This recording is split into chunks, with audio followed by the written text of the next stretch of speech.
Welcome to Move Like Arshad, my series on options trading, where I will take you from a finance newbie to a confident trader. With over 20 years of experience in the financial markets, I know the ups and downs you'll face. My approach is practical and full of real-world insights. I'll give you techniques that have been tested over time, so you can make your move into options with confidence and caution. Don't forget to subscribe and start your journey today.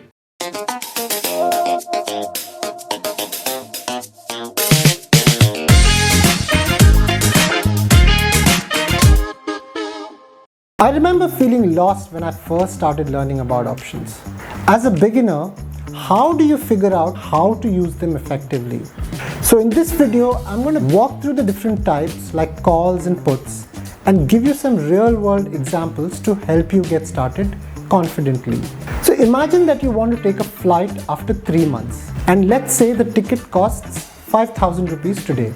Let's say there's an early bird offer and you have the chance to pay 500 rupees to block a ticket for 3 months. From experience with flights, you know prices will increase with demand closer to the date. So let's say if the ticket price rises to say 10,000, you can still exercise your early booking option and buy the ticket only for 5,000 rupees, saving 5,000 rupees.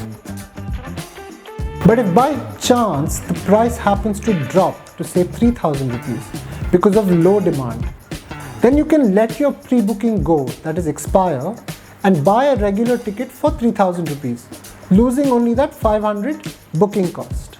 So an option is nothing but that early bird offer which once you bought, you could benefit from if price moved in your favor, or let go if it didn't. This is called a call option. Let's say you believe the Nifty index will rise in a month, and instead of buying the entire index, you can buy a call option for 200 rupees, which lets you buy Nifty at 25,000 within the next month. So if Nifty rises to say 27,000, your option becomes very valuable. So you could sell this option potentially for 2,000 rupees, which is the difference between the current price and the original price or your strike price. And this way you make a profit of 1,800 rupees, that is 2,000 less the 200 you paid for the option. But if Nifty doesn't go up, you only lose the 200 you paid for the option. So now let's flip the script and talk about selling. Let's use a real example to tie the concept. So imagine you bought shares of a tech company for 1,250 rupees each. You're very happy with your investment, but then the stock price falls to say 1,000 rupees. So you end up with a 250 rupee loss. But what if you had bought a put option of strike price 1250?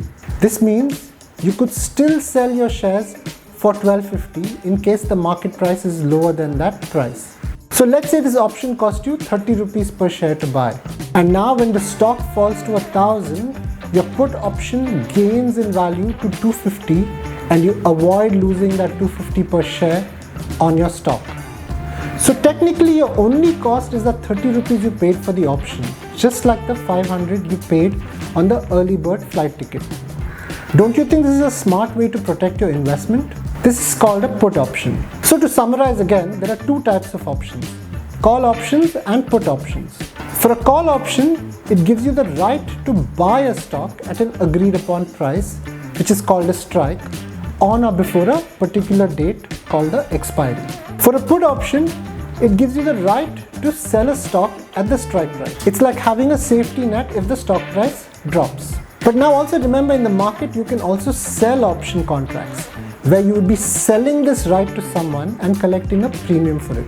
Now if all this sounds exciting but a bit overwhelming, don't worry. For those of you who are new to options trading, the Punch app is here to help. It's a single screen trading app designed with safety features for part-time traders. So download the Punch app today and start trading with confidence.